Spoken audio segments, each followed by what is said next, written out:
Yo, 1 2 1 2. So, welcome to this first broadcast of a new series that I've been thinking about doing and tossing around for a while. You all know that I do the Be People podcast, and I have a crew of regulars that's on the Be People podcast. And we talk about it's a very loose sort of format, but it is kind of a roundtable format. And with this, I wanted to do something a little bit different, where I want to talk to the artists, and this is Bboytech artist interview series. And so especially with what the entire world is experiencing now with people being quarantined and that kind of stuff. And by the way, that'll be the only time I mention that in, in this episode. But I kind of wanted to go for a little bit different content and throw some of this stuff up there. And the first artist that I wanted to speak to is my brother DSTL. Now, you all know that he's often on the Beat People podcast with me, but this is not going to be that. You know what I mean? I'm always repping Beat People, right? But this is not going to be that. This is me talking to the artist that is DSTL. So DSTL is a multi-instrumentalist, musical artist, a sound designer, a producer, an engineer, and probably a million other things that I probably don't even realize just yet. But so some of this will be kind of strange because I mean, DSTL and I talk daily along. Yeah. Right. That's great. Yeah. Every day. We've literally spoken every day for like 4 years straight. That's right. Exactly. So, but here's the thing. I got his website up here and I want y'all to jump onto his website. And make sure you follow him on all of the different platforms. His website is DSTLproductions.com. You can find all of his links there, and I have it up here. But I want to kind of get into. Let me bring him into the screen. Yeah. So what's up, my bro? Hella extra. Now I'm chilling, man. Man, figuring out, how to not get cabin fever over here. Yeah. And that's what I'm trying to help with too. And I think these are the kind of the interesting things where we don't have to always, talk deep into the tech or even while out. But I mean, this is whatever it is. I want to get to know DSTL, the artist. And I'm going to start with, on your website, it mentions DSTL wears many hats. Some are literally hats. Oh yeah, I'm a hat dude. Well, now that my hair is so like crazy, a lot of my hats don't fit on my head. So, that's all good. It's a vibe though. Yeah, man. Now I'm doing my beanie life right now. Beanie man. Word. So let's start with how did you? I want to go to how you kind of got started. I feel like you grew up doing music. Like, yeah, how man. When you start doing music? 3 years old, man. Crazy. 3 years old. What did you be doing at 3 years old? I was playing drums in church. Wow. So you was one of them kids that had to sit on the edge of the stool and basically end up hitting the kick drum. Bro. Yo, so we used to have, my church had it had like a daycare kind of nursery thing, and we would take like the little kids chairs and just stack them up so that I could sit on the kit and just play. So dope. That was always like, yeah, that's how I started, man. And man, yeah, Ken is in the chat saying I rock skinny jeans. Yes, I do, because if I have nice legs and calves, why not? Why not? I'm not afraid of hiding my shape, Ken. And then, but you're a sneaker dude too, though, so that makes sense. Yeah, man. Now I'm that less now than I was before, just because sneakers have been replaced with modules. No, we're sorry about that. Yeah, so that's all because of y'all. Yeah, I know. I'm very sorry to put Nah, you good, man. And we could talk about that later, but that actually was the turning point for me. Yeah. Of discovery of new things. So that's interesting, because I kind of see one of the things that I notice with you when you upload stuff, and I notice how you work. You have seasons that you go through, and I don't know if it's you going through finding inspiration in different things, or if it's you challenging yourself to keep sharp, or like, because I don't think it matters whether it's the octatrack or whether it's the Force, or whether it's the MPC, or whether it's the SP404, your sound is apparent in whatever tools you're using, though. How's Well, that? I think a lot of that has to do with technique. Mm-hmm. It's technique is something that I feel like if you practice technique and you pick up any piece of gear, you could pretty much sound like you if you have your technique down. If you say, well, I know how compression works, I know how EQ works. So, okay, dynamics and EQ. So if you're using those on anything, on any product, EQ and compression doesn't change. Yeah, that's right. It's EQ and compression. So there's different types, but the concept of those things don't change. Same thing with filters. Right. They don't change. Filters do what filters do. Once you understand it, I guess it would be like almost like saying like, oh wow, you know how to work a steering wheel and a Benz? Yeah.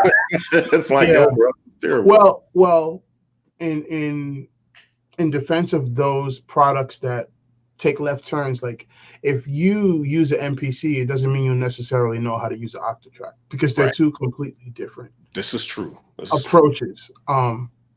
They're just two completely different approaches. But part of what I'm fascinated with is technique. I'm always fascinated with like, well, since I do this for a living, I have to learn the tools. Right. Like I have to learn the tools and I have to learn them well so that I can always deliver on whatever product I'm making, whether it's a song or it's samples. That makes all the sense too, because you do this for a living, you also have to be efficient in how you work. Yeah, it has to be quick. Well, it doesn't have to be quick. Well, I was going to say quick, but that's why I said efficient, because you kind of have to be able to move around and get the bang for your buck and really be able to get the value out of your sessions and stuff that you're doing. Like for instance, now I'm one of those guys that I won't buy something if there isn't USB attached to it.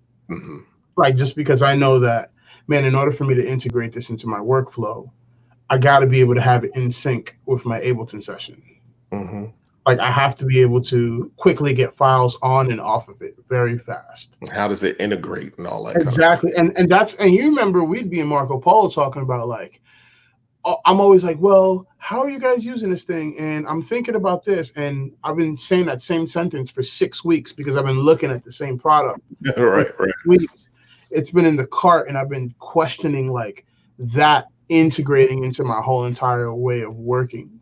And it's actually tough to decide to get new pieces of gear because one new piece of gear could either make or break your whole entire setup.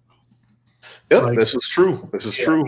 Especially if you're not thinking about how it's going to integrate. It can also pull you away from your setup. Like it can pull you away from your workflow if you're not thinking about how it integrates. Yeah, definitely. I also, as an artist, one thing that I always look for is tools that I can bend extremely. I can make them sound human. And that's why, man, with a lot, we talk about this all the time in the Polo. It's just like, man, if that sequencer can't go off the grid, it's not for me. Right. I can't be locked in. It'll totally be uninspiring if I got to be locked in. Well, it's not only it's uninspiring, you won't be able to communicate human emotion. Right. If it's locked in. Yeah. Okay. So I'm glad you went there about the human emotion though, because I gotta say, when I listen to your music, it's there's a lot in it. So here's the thing.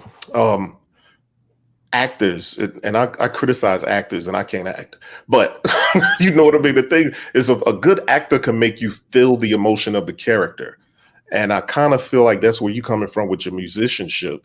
Like there's you emote a certain energy into your music and it comes across. It's not just something that you made and you feel in that way. I literally feel your energy when I listen to your music. It's an emotional, kind of spiritual, kind of motivational. You know what I'm saying? Well, that's where it comes from because, man, I grew up playing in church. Right. And the whole concept of like music in church is to motivate the congregation Word. to make decisions or to worship or whatever the case is. What we're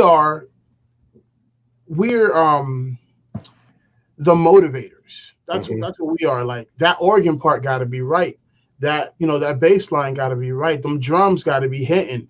And once the drums start speeding up, the congregation starts clapping in a different way, and it starts to move people.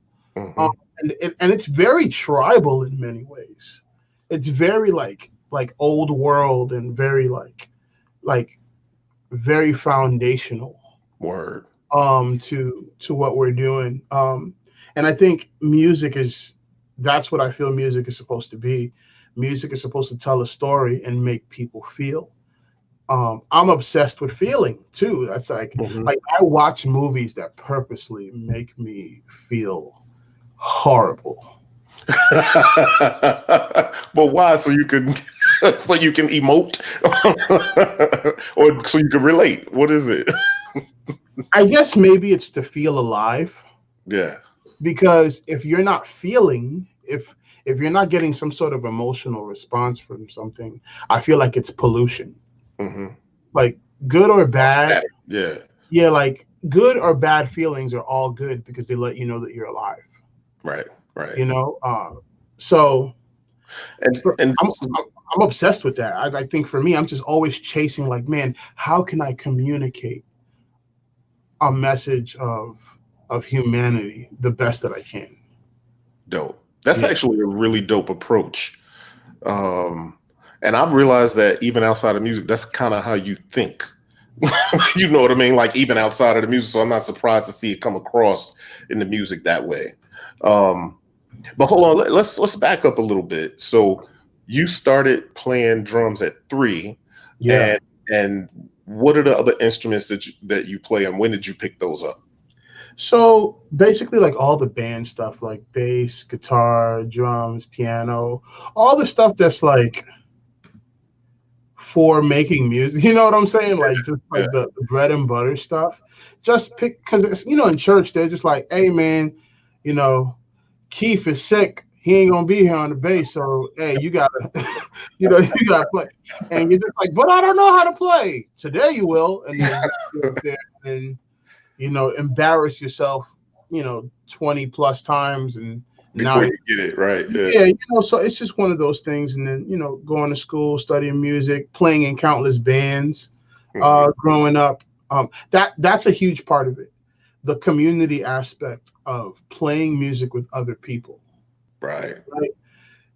It it helps us to grow as musicians, because what happens is you start to communicate again on that level of you start to communicate on the level of, well, I know what Corey is going to decide to do because I've spent so much time with him. So I know what filter he's going to go for. Hmm. I know what oscillator he's going to pick because I spend so much time with this person that I know what his setup is. That's the same relationship that a drummer and a bass player have. Right. When Right. they're playing, it's like they spend so much time in the pocket with one another that they can anticipate each other's moves. The same kind of that's the same kind of symbiotic stuff that happens on like the football field between the quarterback and and the other. I'm not a sports dude, but I could always see that same stuff happening on a basketball Mm. court, or where two people spend so much time with each other that they can start to anticipate what the other person is going to do. And that's how beautiful music is made. And that's also why I believe like making music with your friends that you actually love and respect and have good relationships with is probably some of the best music that's ever been created. Yeah, it's funny you mentioned that. That reminds me of I was watching the Bob Marley documentary, and they Hmm. were talking about his drummer and his bass player, the rhythm section, Hmm. they're brothers, Yeah. and they basically sculpted a sound that became, you know what I mean, reggae, like the modern, like that era of sound. They were so tight, locked in with one another. One, because they shared the same damn DNA. But two, they spent all that time together. They could anticipate what the changes were, how the Yeah. rhythm were swinging, and the way they were hitting the beats and stuff. So yeah, that is a interesting sort of concept there. You know what's really cool too? I look, I like to study history, and I like to look at, just the parallels between like what's happening now, what was happening in the past. And I think about all the musicians that I grew up just loving. Yeah. Like, for instance, a bass player called Victor Wooten, right? Yeah. Best bass players ever. But his brother is Future Man, who was the guy that did he was the guy that would play this guitar, drum machine guitar. Oh. Yeah, Future Man. Yo, Corey, cold-blooded, right? Mm-hmm. They had this band called Bella Fleck and the Flecktones, which was a banjo, an electric banjo. Victor Wooten on bass. His brother, I believe his name is Kevin Wooten, on drum machine guitar. So he's standing up playing drums. And I saw that as a little kid, and that made me want to get into music technology. Right. But it also made me want to be a better musician, because I saw that they were men of balance, right? They were guys that said to themselves, I want to be equally as dope on my physical instrument as I am in music technology and the knowledge of how music is made. Word. That balance is dope, because unfortunately, a lot of us are not good at both. Some of us are really dope at music technology, but we suck at theory. Mm-hmm. Or some of us are really great at theory, but we can't produce a beat to save our life. Right. I see the same parallels too I've always seen that. I remember being in like 98 and in studio with my man who it was always somebody like there are people that have like a master's degree in piano, and they dope as hell with playing anything that you could possibly imagine. They could walk in the room and play Flight of the Bumblebees for 1,000,000 hours straight. But they beats sound like bumblebees. Right, you know what I'm saying? Can't quite get that hip hop feel and stuff, and so there's something to that, I think. I think it's that whole thing about feel. Mm-hmm. It's like, well, when you're a technician, most of the time you're reading the manual and you're reciting stuff that's from a manual. Right. You're not necessarily freestyling. Mm-hmm. And in freestyling, you discover magic. Yeah. In reading the manual, you learn the magic spells, but you don't know necessarily how to use them in a fight. Right. And that whole bit about impromptu and knowing when, knowing how. You were saying something to me and Ken at one point about learning how to play a song, but not learning the theory behind it. And I'll be the first to admit, I'm not good at theory. I play by ear. I play what I can play, and I'm lazy, so I don't practice my skills the way I should. Right. But you were saying an interesting thing about learning to play songs without learning the theory behind it. Then when it comes to actually jamming with somebody, you don't know how to jump in because you don't know how to translate between what you know and like the actual theory. Yeah, like if they say play that thing in this key, you may have already learned how to play that, but you don't know how to just jump in and kind of bounce around through the notes. You know? That's actually a perfect explanation of it, Corey, because it's like, yeah, I know the theory, but when it gets real, I don't know how to use it. Yeah, right. You know, like right. I know the song, like I know how to sing Mary Had a Little Lamb, but I don't know what key it's in. Mm-hmm, mm-hmm. Like I know the song because it's in my head, but I don't know what key is in. Somebody in the chat just asked, as far as your rack setup, what's been my preferred way of sequencing? So normally I sequence either with Pam's workout or my 1010 toolbox. But as of late, I've been using just LFOs. I've been using Bboytech to sequence. It's just really easy. And Bboytech is a tool that way though. It's a ninja box. Yeah, Bboytech is like an LFO on steroids. And what's cool about it is that if you send it a clock and you put it into quad mode, now you can divide that one waveform into 4 different stages, and you can just mess with it real crazy. And that's been my way of getting some really cool percussion and rhythms lately. So let me ask you too, because I like the I've literally watched you kind of go through this transition, or not even transition, just starting to incorporate Eurorack into your workflow. And I feel like there's some sort of progression along the way, every step of the way. So, you know, at some point, like you are a musician, right? And at some point, you learn to be an engineer or a sound designer, and then you learn different instruments or different tool sets along the way and start incorporating your rack and stuff. Like, how did those transitions sort of take place? You went from musician to, what'd you go to first, sound designer or engineer? Bro, nah, dog. I was a rapper. You that's another thing people don't know about you as an artist. You are a pretty damn good MC. Like, yeah, man. Yeah, like man. I used to be, man. I know this is gonna sound funny, but man, I was like a full-time Christian rapper back in the day. And, but here's what's cool though. Like in my, again, growing up in church, I'm working with a lot of musicians, so my music already started to evolve in a way that was based off of music and not programming. Mm-hmm. So it's like, well, yeah, we were using MPCs and, you know, and sequencers, but we were also playing live to it. So that's something that I got accustomed to. Mm-hmm. I got accustomed to, hey, we're going to program some drums on the MPC, but then we're going to play live bass and guitar over it. That's what's up. And that already primed for like that neo soul sort of wave that came through too. Yeah, and what's crazy is that like that kind of spoiled me when it comes to sequencers. Like I can't mess with a sequencer that feels cold. Yeah. You know, I it has to be able to move back and forth. So I went from rapping, and the reason why I started making beats is because I needed beats, and I was tired of rapping over. I was tired of rapping over Mixtape. You know, Mixtape beats. Remember when you used to be able to buy like beat CDs and like, you know, you go. So I used to buy those and rap over those.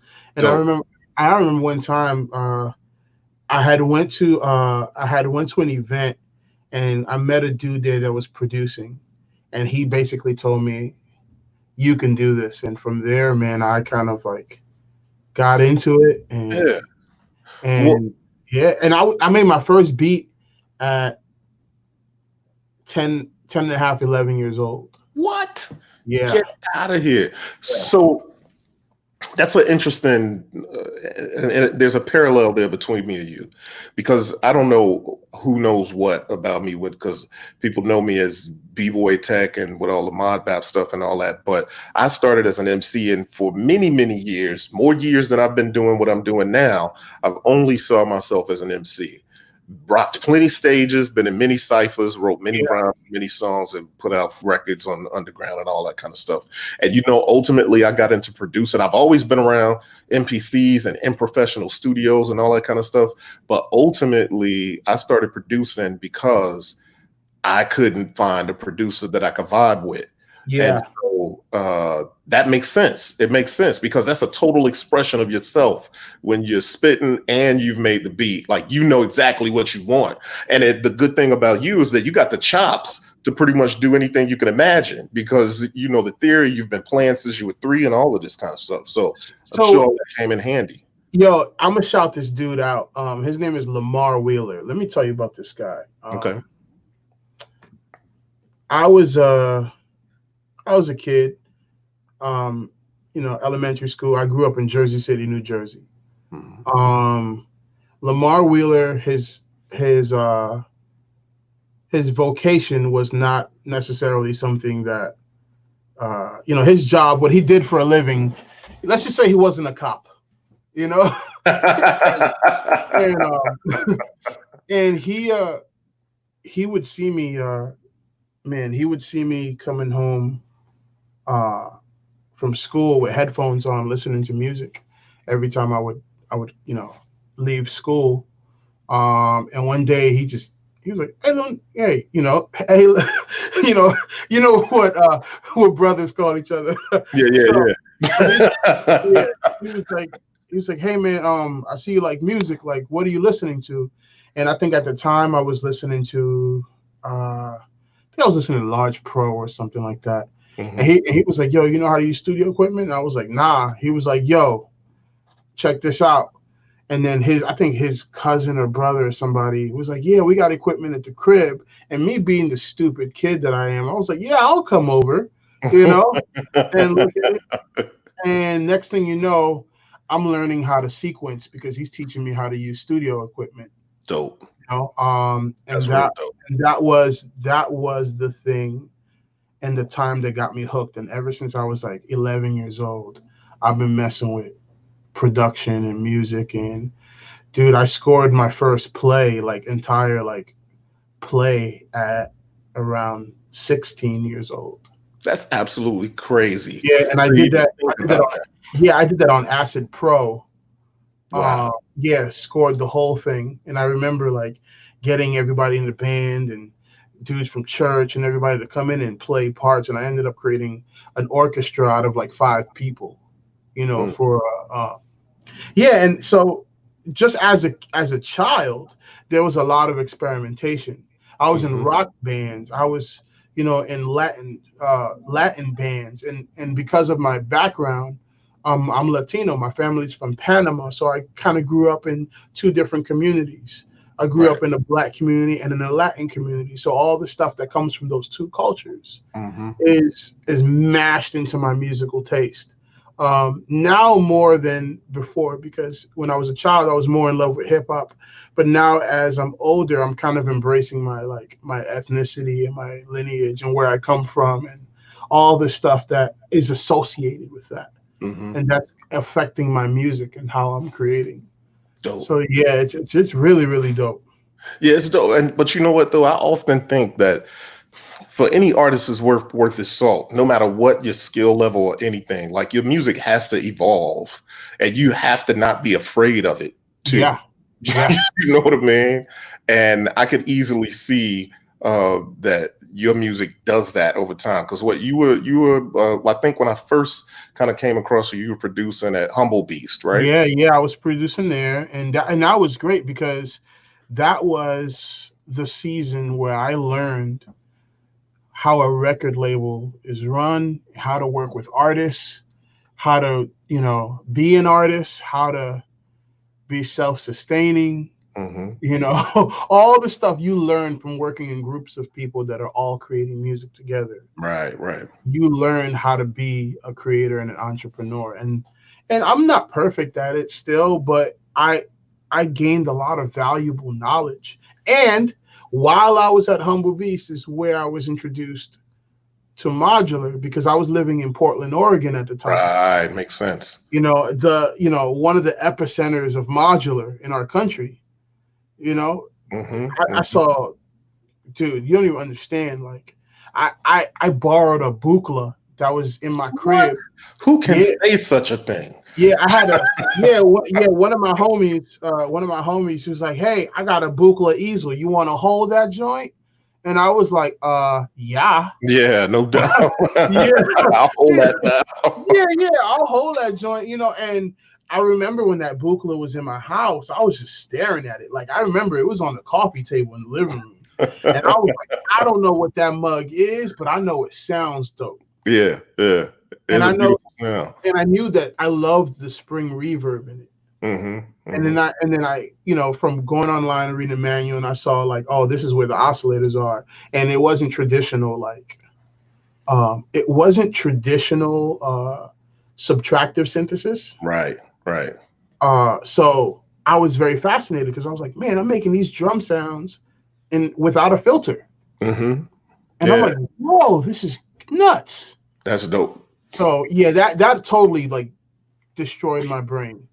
That's interesting. So it's almost like the time that you spent in Portland was like a boot camp of sorts for like a different season of your artistry. Bro, I was around hella white people. Right, that's Portland.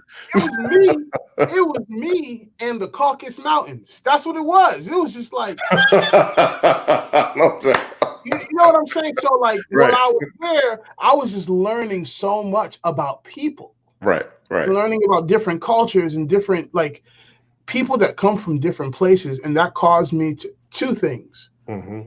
to think two things. And I remember sitting in my studio like, oh my gosh, music is so much more than just this hip hop scene that I'm in. Right. Like, Right. like I remember, Ben Davis from Maleko. Mm-hmm. Mm-hmm. He had invited me to come out to see him play Oh, at, dope. at this place called I think it was called Dark Place or something like that. And I think I told you guys that story where I went to the spot and there was this me online with a bunch of vampires gonna go see a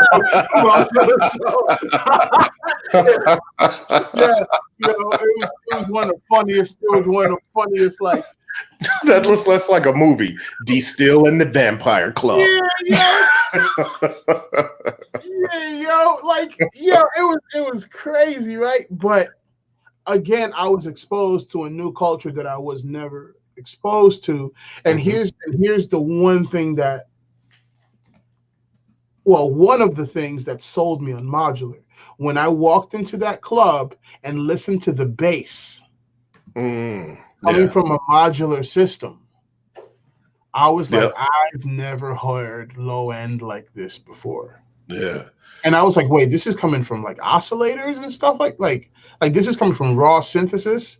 And that's when I started to fall in love with drum synthesis, because what I saw Ben doing was like some crazy, like, look, I can imagine.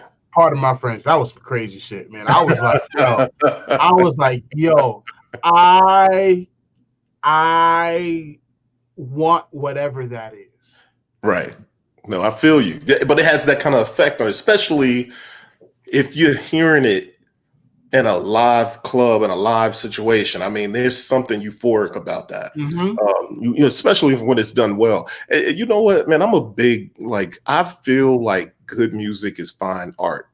And if you experience it in a proper space, it really kind of takes on, like, it's a real experience, when it's done well. Bro, I'm spoiled, man. Like, I don't want no chicken hot dog art. I don't I don't want that, man. Like, I've had a beef frank and that's the best in the world. And I don't want to go back to like chicken hot dogs. Right. So anybody that eats chicken hot dogs, because you don't eat beef, I get it, but I still ain't down with that. But you're missing out on the real deal. Right. So so it's just one of those things where, like, man, my ears are spoiled because I'm blessed to be around some of the best musicians that I know. You've got a lot of really diverse group of musicians too, though. You know what I mean? That's what's real dope, because a lot of people, there's a poet that I can't remember his name or the exact statement, so I shouldn't even mention him. But his point was, like, somebody said something, but I know about something that I'm not going to get into. Yeah. But his point was, sometimes we can be so stuck in where we're comfortable. And like, if you're a hip hop artist and you only listen to hip hop, and then you're only going to make what you are exposing yourself to that's around that lane. But if you come out of that kind of cocoon and start to expose yourself to other things that are very different than what you listen to, you can find the beauty in those things. And then when you come back to do what you do, you'll find that even without trying, sometimes you will have kind of blossomed, that you'll start to hear things a little differently and go for things and just create differently. So I think that's what's dope. And I'm sure that comes across, and while you're creating, all that stuff makes a difference. Yeah, it does. Another time that happened to me was when I was introduced to electron stuff. Yeah, no doubt. Because I used to detest XOXO style sequencers until I met electron. I feel that. That may be the same for me. And I'm just like, oh, this can be human? This is right. Oh, I like micro shifting and re-trigger, all this stuff. Oh, this is good. So much of it too that you're only kind of limited by what you can think of or not think of. Yeah, man. Like that's the beauty of music, man. Music is so fun. Like, you're always learning something new. one turn of a knob can take you into a whole different kind of genre. Yeah. For instance, on the micro brute, dude, you can go from real smooth, like Mogi sounding stuff, and if you push that brute filter, all of a sudden you're doing 9 Inch Nails music. Yeah. Yeah. That's real. It's like a whole it's a whole different experience, and that's why I think the time period that we're in right now, where hardware is so prevalent in music making, is actually really awesome because we're getting back to a place where we feel the music rather than program it, if that makes any sense. Yeah. I think there's more people getting into, like, whereas for a long time it was only about programming stuff. For a lot of people in electronic music, I think more people are getting into trying to play things Yeah. and mix that with their programming. But I want to jump to this thing right here. So I'm on your website and I see some of your production credits. Lecrae. And I noticed Lecrae. Lecrae is like a gospel hip hop artist, right? Yeah, he's really awesome. Yeah. Yeah, So really awesome. how'd you end up like, I mean, here's the thing. A lot of people do a lot of things, but I think you've managed to kind of find yourself in situations as a full-time musician where you sustain your living. And I think Yeah. it's you've gotten, credits on production stuff. How'd you Yeah. end up doing stuff with like Lecrae and So Andy Mineo? man, that Lecrae production came to my friend Ron.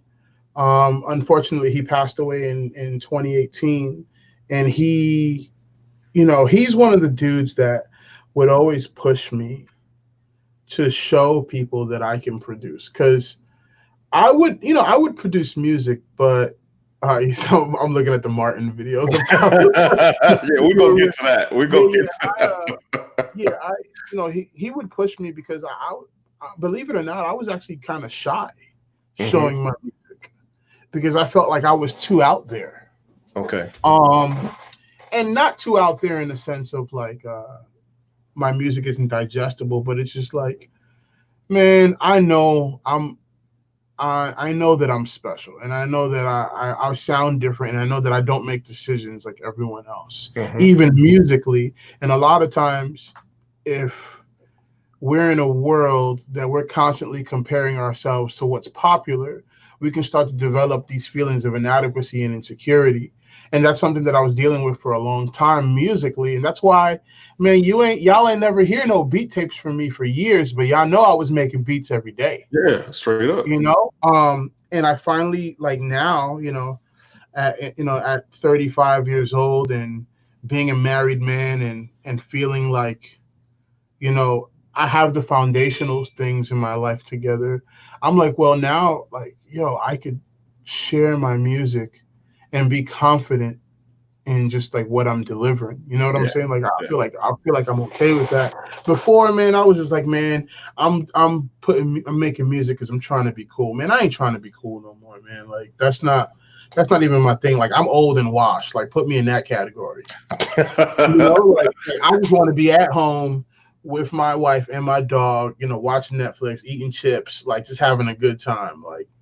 But that's life. And I feel like sometimes, especially in hip hop, and I don't know if I can speak for any other genre because I've been a part of the hip hop community pretty much all my life, but especially in hip hop, sometimes you get sort of pigeonholed in a thing where, and even honestly, when you're younger and you're performing out a lot, I can remember the moment when I stood in the club with a drink in my hand and I was about to go up on stage and I was looking at one dude selling his CDs and I was looking at people buying burgers and French fries out of this hole in the wall with a C rating.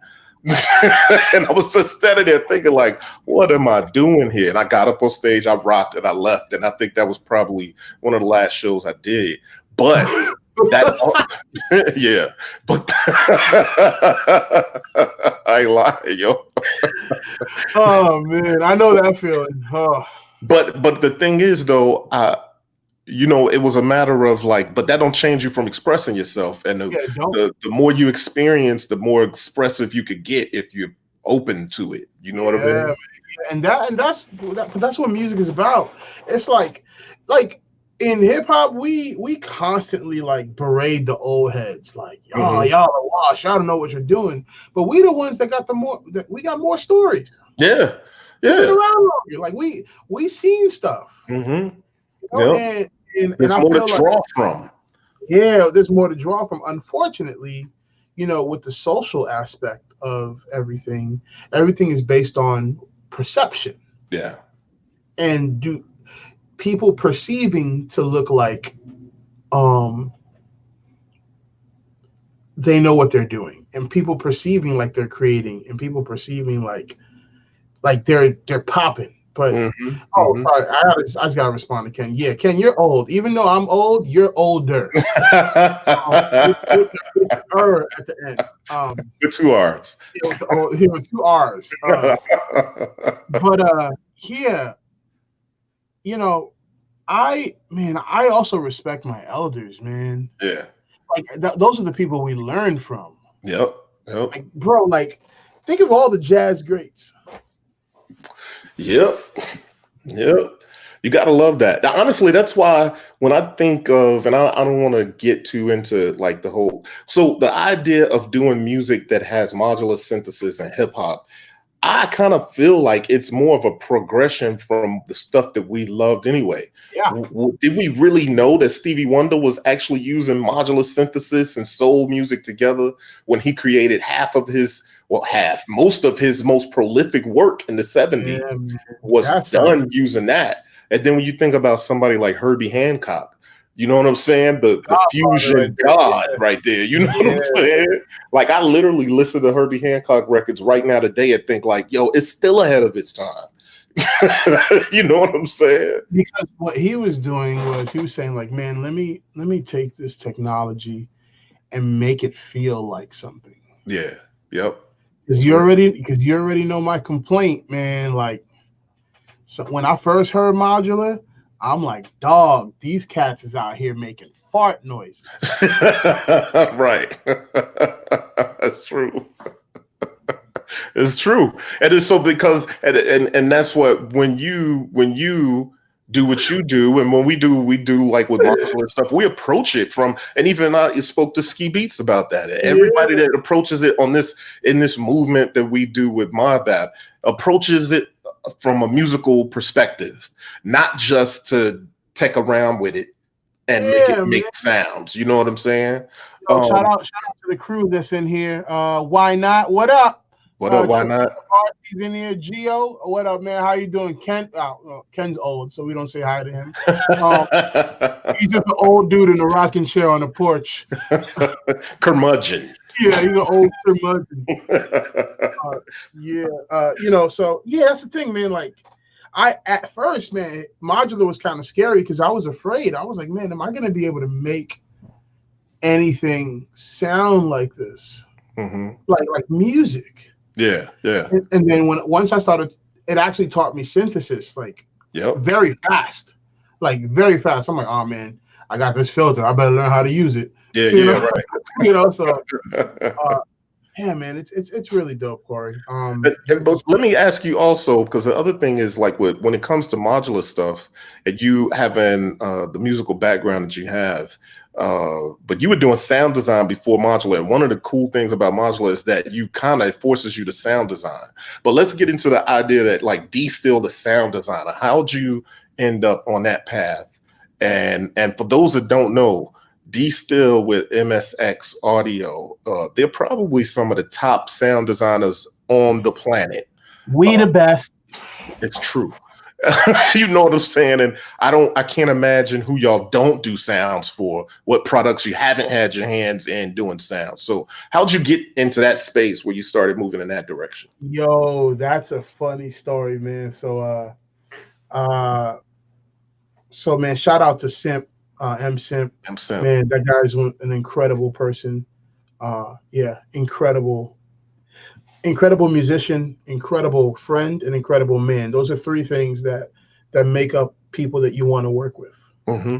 You know, and you know, I think it was 2013 or 2014.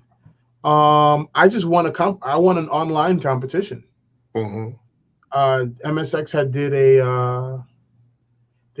a online competition, chopping up soulful stems. I remember this. Oh, dope. Yeah, soulful stems, and you know me, man. When I chop samples, it's unrecognizable.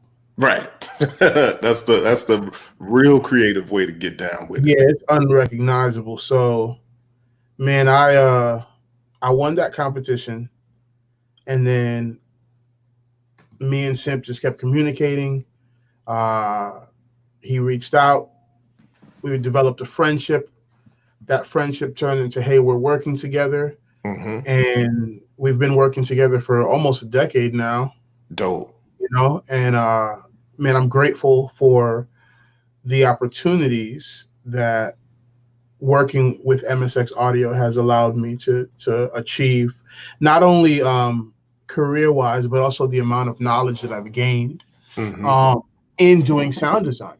Like the fact that I can jump on any platform, whether it be Machine, whether it be Ableton, whether it be, you know, Korg, Native, any company, and pretty much know Maker 3 and all that. Yeah, pretty much knowing what I'm doing, you know, and being able to sound like me and everything that we're doing. So I'm very grateful because it kind of changed the trajectory of my life, because I always thought that I was just going to be like a super producer. You remember the early 2000s was like the era of the super producer.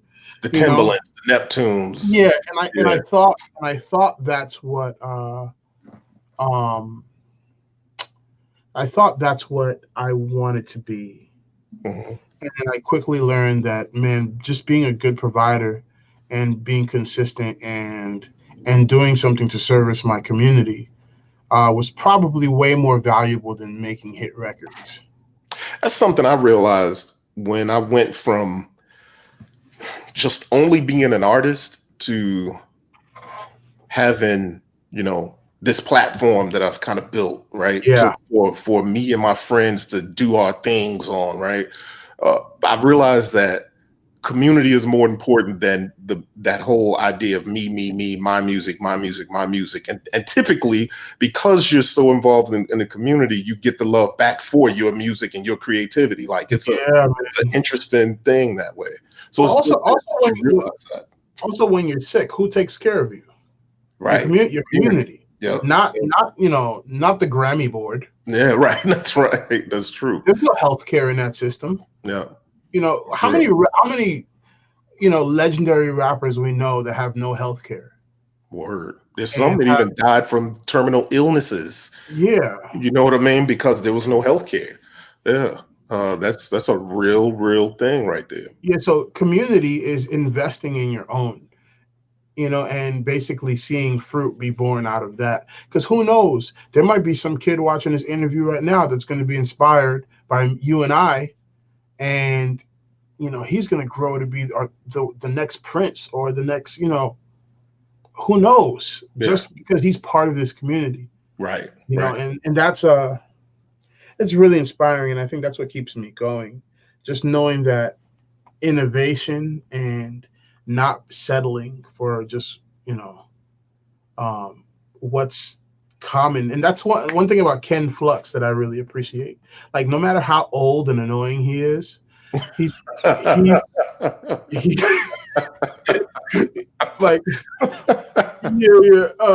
know, no matter how old and annoying he is, he doesn't settle for things just being the way they are. He can't. Actually, that's what I love about him. He can't settle for that. Even when we're like, yo, just accept it what it is. He's like, I will not. He's like, no, all this space on the panel, you could add 5 more buttons. That's right. That's right. You know, and we argue, and you know, we argue about design and how things work, but I think that's what makes our community so dope. Yeah. Because it's like, yo, we don't let one another settle for just, you know, just being, you know, meh. Yeah. Yeah. Because you better be. No, go ahead. Go ahead. Oh, no. I'm just saying. We don't ever want to settle for just being, you know, regular.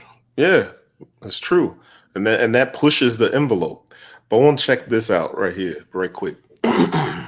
Oh man. So you've been doing videos. Okay, so listen, y'all probably have followed DSTL, and for those that may see this in the future, if you don't follow DSTL already, go follow DSTL on Instagram. Go to his website. You see his Instagram right up above, right there. Daniel Still Music. So one of the things I love that you've been doing lately with your music, and getting that music out there to the people first. But secondly, the idea that it's always a dope and funny sort of concept, or even just a concept that kind of pulls people in. Like, so the first joint you did was what, my Instagram mixtape, was it? Yeah, I did my Instagram mixtape, man. That was an experiment. That was Okay. me trying to figure out if I should put music out. Basically. Right. Like, Right. I'm like, oh, let me try this thing. But I didn't want to go through the hassles of doing the whole Spotify, all that stuff. And I was like, man, I'm just going to give my music to where I talk with people the most. And that was on social media. I'm like, well, I'm on IG all the time.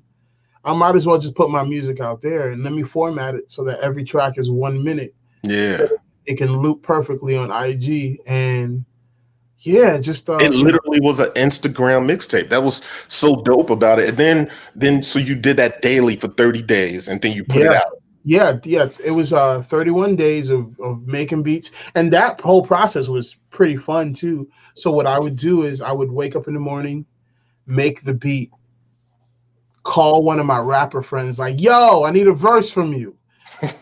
Right? And they would send it over. Or I would collaborate with another musician, or I would collaborate with someone, and they would send me the files that night, and then I would mix it like that night and then post it. Dope. And I was doing that every day for 31 days. So that kind of speaks to a little bit of I mean, that was really an exercise in discipline and an exercise in just being able to make decisions and move. Yeah, the music, right? It kind of reminds me, because I think Jay Electronica and Jay-Z and them, they did that with this last album, that people have their opinions about that project, but I think what was dope about it is that they said they made it in 40 days, right? Yeah, like 40 days, that's it. Little over a month, they did that joint and they put it out, and it's organic, it feels good. And I got that same sort of feeling from what you did, because I felt like you were making the decisions, the music was coming out dope, and you didn't look back. And at the end of it was a complete ill mixtape of dope. And that was kind of a rule that I put on myself. I was like, Daniel, you're not gonna go back and like edit these like crazy and do like 7 mixes and all. Nah, you're not gonna do that. You're just gonna like, if it feels right, put it out. Yeah, word. I can respect that. Like, yeah, put it out. And that's kind of a jazz approach, like, free jazz. Hey, let's sit down and play in front of people that we've never met. Yeah. And whatever we make up, that's what they're hearing. Basically, right. That's kind of it. And there's no time to second guess yourself. Right. But that ability comes from just, making beats is not hard. It's not hard. Not because I'm amazing, and that's not what I'm trying to say. I'm trying to say I've put in the work on, again, bringing it back to technique. I can make beats on anything. Right. You mastered that. Yeah. But that's why modular is the next thing for me. Because I have not mastered anything in modular. I'm still like a baby because I'm still learning a lot of things that might be complicated for other people, but in this area of modular synthesis, it's very hard for me. So I'm back to square one. I'm back to. But you're getting busy with it. Like, I mean. Yeah, well, the thing is, because I know synthesis, so applying my knowledge of synthesis with modular synthesis, it's just broken up in different places. It's in a different way. So I'm just fascinated with the whole like bits and bytes and modules, and this thing could be combined with this, and hey, you don't even need a sequencer to make beats because you can use an LFO, or you can use, you can break the rules. And play within those lines. Yeah. And everything can be sampled. Yeah. And that's what's beautiful about it, especially if you're proficient with the sampling, you know how to get Mm-hmm. down. But here's what I also love about, like, okay, so wait a minute. After you did the Instagram beat tape, there was another project, right? Yeah, the ups and downs. The ups and downs. And that joint is the one I felt that with everything. Oh yeah, man, the Like ups and you downs. put your heart and soul into that joint. I literally have joints from that that I be humming when I'm walking around. Oh, dude, so that one was pretty interesting because that was made all in December. Mm, So I put the Instagram beat tape out in November, and I made it the whole month of November. right. I made the ups and downs in December, and I was dealing with some personal stuff, and I was dealing with some emotional things, missing my best friend that passed away in 2018. A lot of things, because it's the holidays. I'm like, man, I wish I could talk to him and have conversation and all these feelings that I was dealing with. And I was also dealing with a lot of personal stuff, like just reflecting on things from my childhood and just, the stupid shit that we go through as people. Yeah. That caused me to create this music. It was therapy for me. And I called it the ups and downs because that's what life is about. It's about those two things. It's like, if you don't have the ups, I don't know. It's just ups and downs. Those are the two feelings that we experience as humans. And I wanted, and again, my tracks, I always sing on them because as I'm making beats, I'm always singing and I'm always having ideas like, yo, what does this beat feel like? And what's happening here? And I also, man, I like people singing along with stuff. I remember being in London, playing a show, and that song, I'm looking for that sunshine, like when I was doing that beat set, that stuff was playing and people were singing along to my beats. Yeah, that's what's up. So for me, that was a whole different vibe than me just doing a beat set and having people nod their heads. For me, it was like, well, oh snap, people are singing along. Yeah. And that brings it back to community and then pulling people in and drawing people in, kind of being one in this place. Definitely. Yeah, that's what's up, man. And yeah, I also speak a lot of stuff in my music too, like stupid like lyrics and like dumb things that make people laugh, and hence the Martin Project, which is kind of like me just visiting nostalgic moments in my life. Yeah, so if for anybody that's out there, I keep pulling this up because I wanted to get around to this. I'm glad you mentioned like the Martin stuff. If you look at these thumbnails, it's all clips from Martin episodes. So when you follow DSTL, you're gonna get music that he's doing currently right now, that he's put into funny ass Martin Lawrence clips, right? Like the karate dude when he gets beat up and it's a DSTL beat playing, or when they flip it through the church, there's a DSTL beat playing. It's wild. It's actually pretty dope. What made you do the Martin thing though? Was it more about the nostalgia because nah, man, there's actually a method to it. So later this month, well, not this month, in April, I'm going to be dropping another beat tape called Naji Ramba. which is this one episode of Martin where like he has like a mental breakdown and ends up like leaving Detroit and going to some weird ass cult. He changes his name to Shaquille Sunflower. It's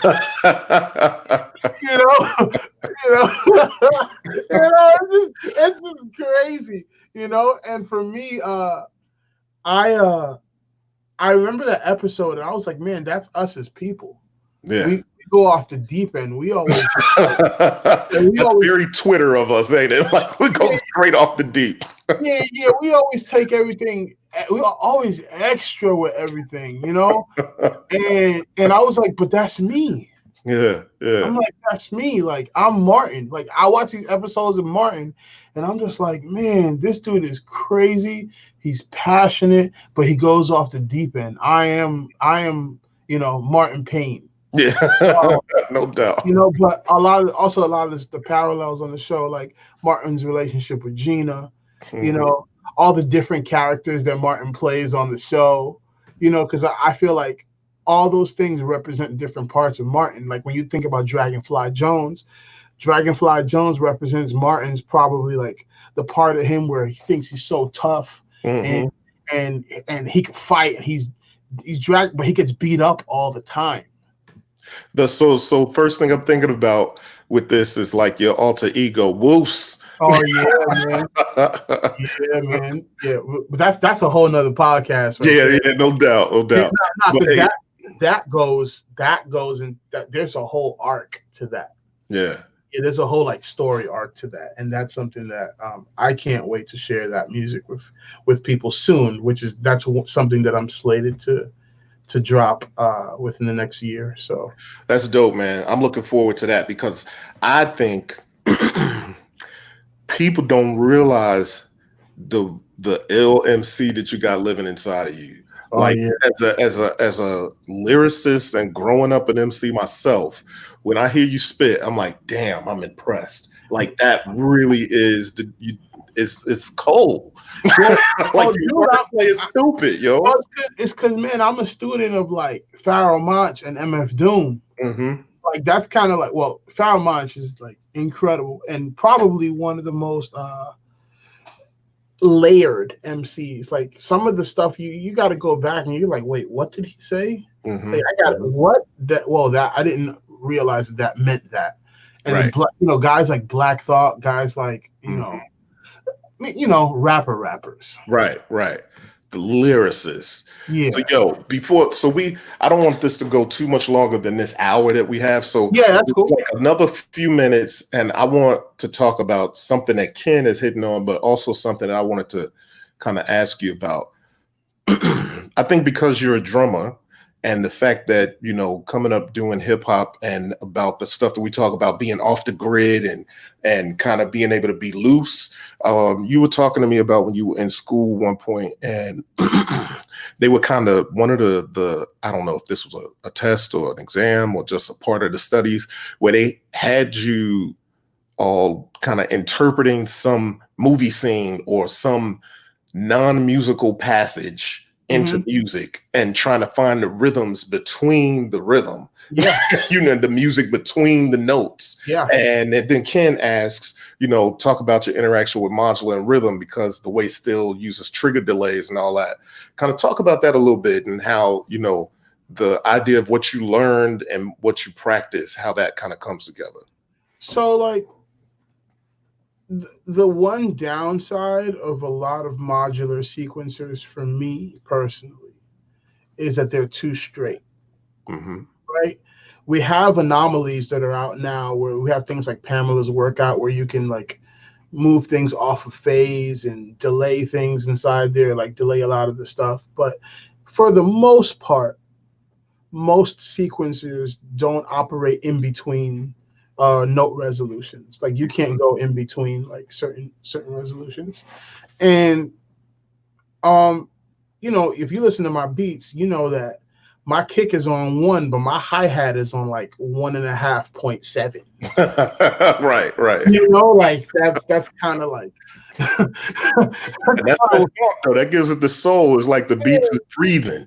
Yeah, and I had to find ways of doing that. And so here's a cool trick that I actually do in the DAW.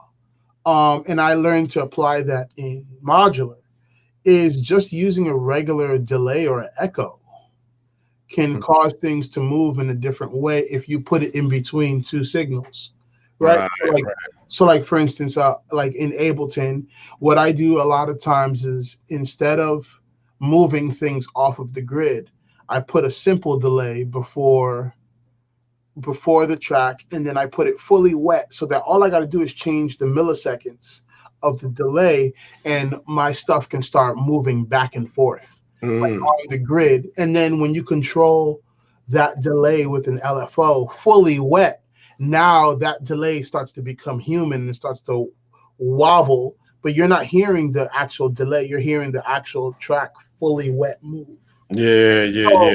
So doing that in modular is really cool where like, well, I'll send a gate through an actual delay and then it hits it hits the VCA really late. Right. And now that's giving you like that Dilla hi-hat kind of vibe, or like playing a bass line. The only problem with that is CV and gate being delayed doesn't really work well together. It sounds like, yeah, sometimes you can miss a lot of notes, especially with delaying CV. I still haven't figured that out, but that's something that I'm still trying to discover and still trying to figure out different ways of doing that.